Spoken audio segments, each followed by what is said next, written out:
Dinurog ng Team USA ang Serbia sa opening game nila, 110-84. Ginawang secret weapon si Kevin Durant, 21 points, 8 out of 8 sa field, 5 out of 5 sa 3-point area sa first half. Meron pa siyang 8 minutes at 39 seconds nun.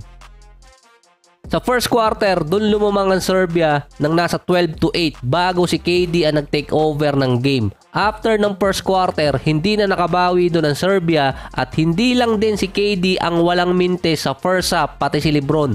12 points at 5 out of 5 sa field. May combine agad sila noon na 33 points sa first half.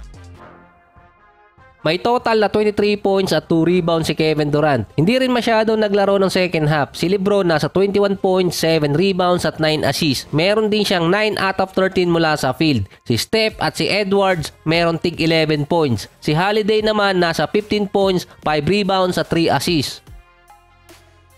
Sa Serbia naman, si Nikola Jokic meron 20 points, 5 rebounds at 8 assists. Minus 26 ang Serbia sa points. Nanalo yung South Sudan versus Puerto Rico. After ng Game 1 sa Group C, tagilid doon na makapasok sa next round ng Serbia. Sa ngayon, depende pa kasi yan kung ano ang magiging score next game.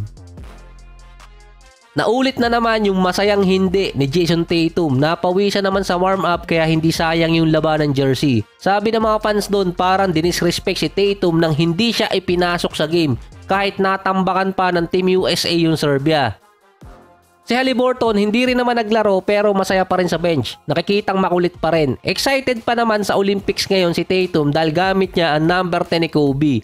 Kaya yung iba mga fans tinotroll si Tatum na kada may gagawin siyang related kay Kobe, hindi maganda yung nagiging resulta. Tumatama pa yung riot comedy. Hindi naman deserve ni Tatum ang mabash or matroll.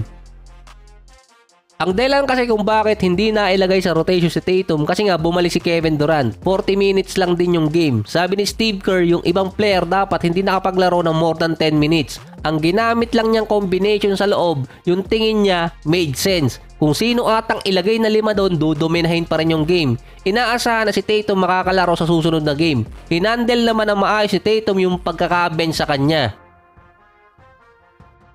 Dagdag pa ni Steve Kerr nang hinayang din siya nang hindi niya pinalaro si Jason Tatum. Ang naglalaban sa minutes nun si Booker at si Tatum, si Derek White at si Haliburton. Nilagay din niya sa mahabang minuto si Holiday dahil siya yung necessary player, defense at secondary playmaker. Hindi rin niya ma-imagine na si Anthony Edwards naman yung ibabangko.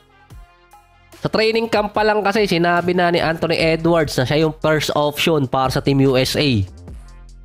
Mas may Kobe mentality kasi si Anthony Edwards kumpara kay Tatum, ayaw magpatalo. Add pa ni Steve Kerr, bago pa lang yung game, sinabihan niya na si Tatum na baka hindi siya makapaglaro dahil andun si Kevin Durant. May mga player din naman dati ang Team USA na high profile na nabangko, katulad ni Jimmy Butler. May nagtanong pa kay Jason Tatum kung meron ba siyang sakit kung bakit hindi rin siya nakapaglaro. Ang sagot lang niya, okay lang. Mahaba-haba ang pahinga ng Team USA dahil ang next game nila August 1 versus South Sudan, 3 AM. Yun ang nag-iisang schedule ng basketball game sa araw na yon. Ang last game naman ng qualification ay sa August 3 versus Puerto Rico. May 2 chance pa doon para makapaglaro si Tatum.